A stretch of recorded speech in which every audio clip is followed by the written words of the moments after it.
प्रशासनात मोठा फेरबदल, खाते वाटपात पुन्हा बदल, जिल्हाधिकाऱ्यांकडे गौण खनिज विभाग, अप्पर जिल्हाधिकाऱ्याकडे अन्न व नागरी पुरवठ्याची धुरा. सोलापूर जिल्हा महसूल प्रशासनात पुन्हा एकदा मोठा प्रशासकीय फेरबदल करण्यात आला आहे. प्रशासन अधिक गतिमान आणि प्रभावी करण्यासाठी राज्य शासनाने जिल्हाधिकारी, अप्पर जिल्हाधिकारी, निवासी उपजिल्हाधिकारी आणि उपजिल्हाधिकारी यांच्या कामकाजाचे नव्याने फेरवाटप केले आहेत. विशेष म्हणजे अवघ्या महिनाभरात दुसऱ्यांदा खाते वाटपात बदल करण्यात आला आहे.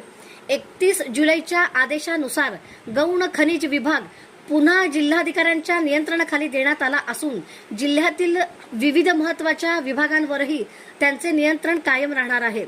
दरम्यान अन्न, नागरी पुरवठा, कायदा व सुव्यवस्था आणि शस्त्र परवान्यांशी संबंधित जबाबदारी अप्पर जिल्हाधिकाऱ्याकडे सोपवण्यात आली आहे. त्यामुळे धान्य वितरण, पुरवठा नियंत्रण आणि संबंधित प्रशासकीय कामकाज आता त्यांच्या माध्यमातून पार पडणार आहे.